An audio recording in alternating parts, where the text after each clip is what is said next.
राम नाम की महिमा श्रवण कर रहे हैं। आज के प्रसंग में है कि नाम धारक व्यक्ति इन बातों को टाले। जो राम नाम स्मरण करते हैं तो अपने हृदय से इन बातों को टालना चाहिए। वो बातें कौन हैं ये महाराज बता रहे हैं। अपने विचार स्वार्थ मूलक न हो। जो हमारे विचारधारा हो अपने स्वार्थ के लिए ना हो, परमार्थ के लिए हो। स्वार्थ में हमेशा अभिमान जागृत रहता है। स्वार्थी को संसार में सुख कभी नहीं मिलता। सब जगह कोई जरूरी थोड़ी कि उसको स्वार्थ सिद्ध होता रहेगा, कहीं नहीं भी होगा तो दुख होगा। नीति के बंधनों का पालन करो। दूसरी स्त्री को माता के समान मानो। गृहस्थी में एक पत्नी व्रत का पालन करने वाले ब्रह्मचारी होते हैं। दूसरे के धन की अभिलाषा कभी मत करो, उसे मैल के समान मानो। दूसरे के धन की अभिलाषा करना अत्यंत पातक है और घातक भी है। केवल इसकी कल्पना भी भयानक है। पारखी परद्रव्य की तरह परनिंदा भी अत्यंत त्याज्य है। पर निंदा से हम अपना ही घात करते हैं। पर निंदा में दूसरों के दोषों का चिंतन होता है, अतः वे दोष हम में भी निर्माण होते हैं। उपयुक्त सभी बातों से सावधान रहकर नाम स्मरण करो। इससे तुम्हारे भीतर नाम का प्रेम जरूर निर्माण होगा। यह सब करते हुए तुम्हारे माता पिता बाल बच्चे पत्नी इसके बारे में तुम्हारा जो कर्तव्य है उसकी पूर्ति करो। किंतु इन सभी बातों में आसक्ति मत रखो। किसी भी प्रकार की फल की स्वार्थ की भावना न रखते हुए जो काम किया जाता है उसे ही कर्तव्य कहते हैं। उस कर्तव्य का पालन नीत धर्म के अनुसार करो। अपनी गृहस्थी भी संभालो और भगवान का नाम स्मरण करना कभी मत भूलो। फिर तुम्हारी गृहस्थी परमार्थ रूप बनेगी। तुम्हें भगवान का प्रेम प्राप्त होगा। मैं जो कह रहा हूँ उस पर भरोसा रखो। गृहस्थी नमक की तरह है। रोटी में नमक जितना मिलाना पड़ता है बहुत थोड़ा, केवल स्वाद मात्र के लिए। किंतु हम नमक की रोटी बनाते हैं, उसमें परमार्थ रूपी आटा चंगुल भर डालते हैं, तब वैसी रोटी क्या हम खा पाएंगे? जब सच्चा संतोष मिलता है तब मनुष्य खेल की तरह गृहस्थी संभालता है। खेल से हम कभी नीचे गिरते हैं तो कभी ऊपर उठते हैं। बस उसी तरह गृहस्थी में अवनति या उन्नति हो उस दुख सुख से नहीं होता।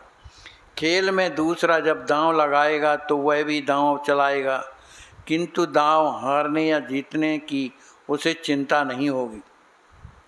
गृहस्थी में बहुत वस्तुएं हैं, किंतु भगवान के पास एक ही वस्तु है। गृहस्थी में कितनी ही वस्तुएं लाओ उसकी पूर्णता कभी नहीं होती, क्योंकि एक वस्तु के लाने पर दूसरी वस्तु का बीज है। किंतु भगवान का वैसा नहीं है। भगवान की वस्तु आप एक बार ले जाएं कि दूसरी बार लाने की ज़रूरत नहीं है। मानो एक दुकान में काफ़ी माल भरा हुआ है, किंतु हमें जो वस्तु चाहिए वह वहाँ नहीं है, तो अपनी दृष्टि से वहाँ कुछ भी नहीं। उसी प्रकार सभी प्रकार की मानसिक शक्तियाँ होने पर भी यदि वहाँ भगवान का अधिष्ठान नहीं होगा तो उन सारी शक्तियों का न होना समान है। परमात्मा को गृहस्थी में ढालने के बजाय गृहस्थी को परमात्मा में विलीन कर देने में ही जन्म की सफलता है। सच्ची लगन लगाने पर संत से भेंट होती। माने भगवान में मन लगाने से, भजन करने से सच्चे संत की भेंट होती। असंत से मिलने की इच्छा नष्ट होगी, तभी संत से मिलने की इच्छा प्रबल होगी। विषय हमें परेशान करते हैं, लेकिन उन्हें छोड़ें कैसे, यह हमारी समझ में नहीं आता। जंगल में फंसे हुए आदमी की तरह हमारी हालत हो गई है, जिसे ऐसा लगता है कि मैं रास्ता भूल गया हूँ। वही जंगल से बाहर निकालने का रास्ता पूछता है। अब उम्र बहुत हो गई, मृत्यु के अधीन होने का समय आ गया।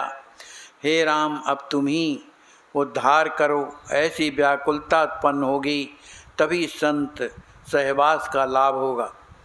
संत की संगत चाहिए, ऐसा हम कहते जरूर हैं, लेकिन मांगते क्या हैं? असत। फिर हमें सत्संगत कैसे मिलेगी? स्वयं को कैसे भूलें, यह समझाने के लिए संतों की शरण में जाना चाहिए। अपना विस्मरण यानी भगवान का स्मरण होना।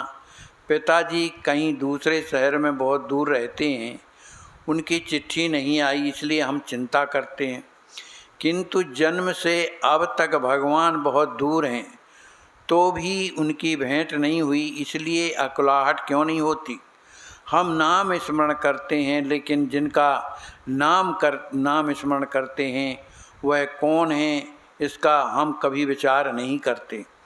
वैसे वासना जब तक छूटती नहीं, तब तक प्रभु राम के दर्शन कैसे होंगे? राम भी चाहिए और विषय भी चाहिए, इसका मेल कैसे होगा? हमें जब तक चुटकी काटने पर दर्द होता है, तब कर्म मार्ग का आचरण करें। कर्म मार्ग का आचरण करते हुए कर्ता मैं नहीं हूँ की भावना ध्यान में रखें।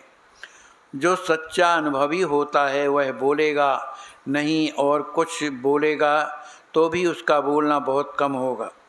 जो बहुत कम बोलता है वह उत्तम होता है।